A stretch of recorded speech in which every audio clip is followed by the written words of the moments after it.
welcome to my YouTube channel Krishna Edition, and today I am going to teach you some extra or advanced structure. So let's have a look on the board. आज मैं आप लोगों के लिए एक नया structure ले आया हूँ जिसको यूज करके आप अपना स्पोकन अच्छे से कर सकते हैं।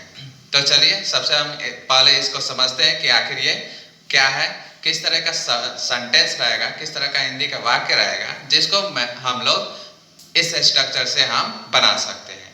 तो कभी कभी होता है कि हमें कोई कार्य करने के लिए, ठीक है, बाध्यता हो जाती है, यानी कि हमें मन करे या ना करे हमें उसको करना पड़ता है, ठीक है। लेकिन मान लीजिए अगर कोई कहता है कि हाँ ये काम करिए, आपका मन हो या ना हो उससे कोई फर्क नहीं पड़ता, आपको वो काम करना पड़ेगा, ठीक है। तो वैसे वैसे वाक्य को हम किस प्रकार से बनाते हैं वैसे और कौन से स्ट्रक्चर से बनाते हैं, तो आज मैं आप लोग को ये बता रहा हूँ। जैसे कि मैंने लिखा है कि कुछ ऐसे वाक्यों से बाध्यता, अनिवार्यता का बोध या भाव व्यक्त होता है, अर्थात यह भाव व्यक्त होता है कि कार्य लाचार होकर करना पड़ता है, या फिर आपका स्वेच्छता हो या फिर ना हो, आप उसमें इच्छा रखें अन्यथा ना रखें, आपको करना ही है। जैसे कि मान लीजिए घर परिवार में हम लोग रहते हैं, ठीक है, तो पापा का या मम्मी का बात जो होता है वो हम लोग टाल नहीं सकते हैं, ठीक है।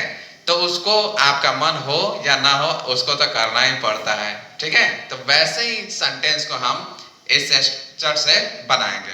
तो इसका स्ट्रक्चर क्या होता है, तो लिखिए, मैं आपको बोर्ड पे लिख दे रहा हूं, आप लोग भी नोट कर लीजिए। तो इसमें सबसे पहले हम लगाते हैं सब्जेक्ट, फिर लगाते हैं आपका हैव और हैज, ठीक है। हम मस्ट भी लगाते हैं, ठीक। फिर आता है आपका इंफिनिटिव, ठीक है। तो ये है आपका स्ट्रक्चर्स, ठीक है। अगर इसमें नॉट लगाना हो तो मस्ट के बाद यानी कि इसमें हम नॉट लगा देंगे, ठीक है। अब आइए हम एग्जाम्पल में बात करते हैं, ठीक है। तो एग्जाम्पल में क्या हो जाएगा, जैसे कि कोई भी कार्य हो गया, उससे भीख मांगनी पड़ती है, ठीक है। क्या हो गया यहाँ पे, उसे भीख मांगनी पड़ती है, ठीक है। यानी कि यहाँ पर क्या हो गया, बाध्यता हो गया कि हाँ उसे मांगना ही पड़ता है, दूसरा कोई उपाय नहीं है, ठीक है। तो अब चलिए इसको हम लोग बनाते हैं, ठीक है। क्या होगा, तो इसमें हो जाएगा आपका ही, जो सब्जेक्ट है पहले हम नोट कर दिए ही, उसके बाद से हमारा क्या हो जाएगा हेल्पिंग वर्ब यानी कि हैज, नेक्स्ट टू और बेग, ठीक है।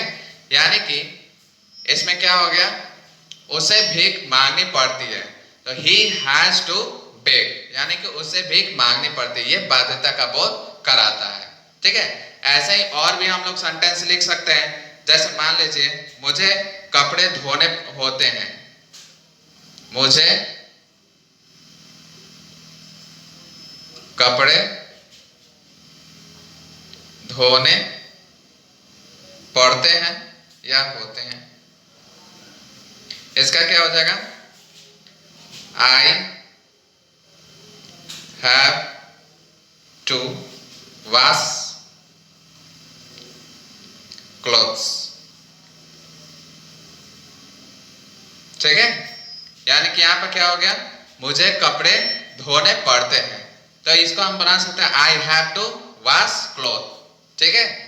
तो ये आपका एक नया सेंटेंस हो गया, स्ट्रक्चर हो गया, ठीक है, जिससे आप लोग और भी अपना स्पोकन जो है वो अच्छा कर सकते हैं। ऐसे ही एडवांस स्ट्रक्चर को सीखने के लिए हमारे YouTube चैनल को सब्सक्राइब करें, लाइक करें और शेयर करें। Thank you, have a nice day.